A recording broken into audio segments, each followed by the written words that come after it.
Bom, hoje eu vou falar um pouco de alguns materiais que a gente usa na endodontia, começando pela irrigação e aspiração, onde a gente tem o aspirador endodôntico, a agulha de irrigação, a seringa rosqueável descartável e uma cuba de inox. Para a gente fazer a introdução de substâncias, normalmente o cloro na câmara pulpar, para limpar todo o sistema e irrigar todo o sistema. Isolamento absoluto, onde a gente usa para isolar um dente em específico que a gente vai estar fazendo o canal.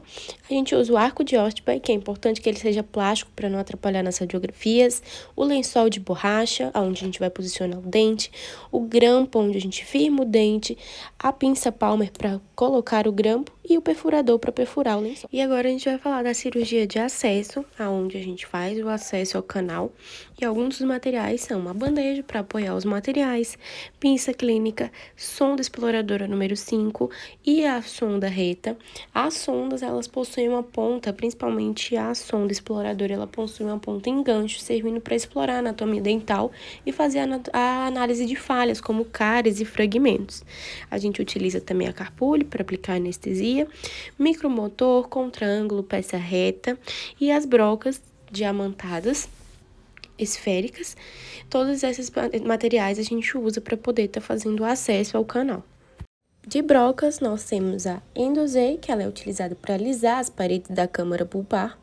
Temos a broca 2082, que ela é mais cônica, usada para preparação cavitária, então abrir a emborcadura do canal.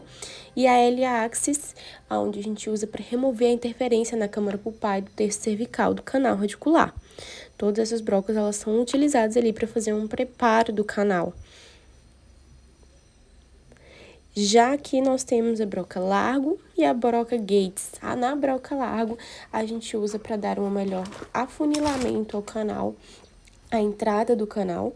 E a Gates são brocas utilizadas para preparos intrarradiculares, alisamento das paredes. O espelho de primeiro plano, que é diferente do espelho clínico normalmente utilizado, a principal diferença dele é que ele se diferencia por ter uma camada de material refletido colocado no primeiro plano do espelho e não no plano traseiro. Normalmente, a camada refletiva é colocada na parte de trás, como no caso do espelho comum que a gente utiliza. Então, esse espelho é diferente e a gente utiliza na endodontia.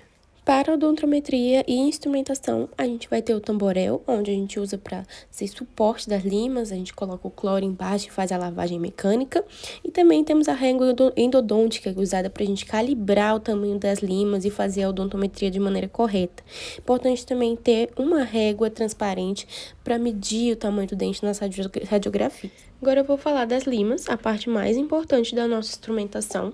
Então, elas são compostas pelo cabo, onde a gente consegue ver na imagem aí tem um número que diz respeito ao tamanho da lima, o quadrado, que é a secção transversal da lima, que a gente está usando, no caso é tipo K, o cursor, que é o nosso ponto de parada, o nosso stop, o ponto intermediário e a parte ativa, onde todas as limas possuem um padrão de 16 milímetros de parte ativa e o guia de penetração, que é aquela pontinha final da lima.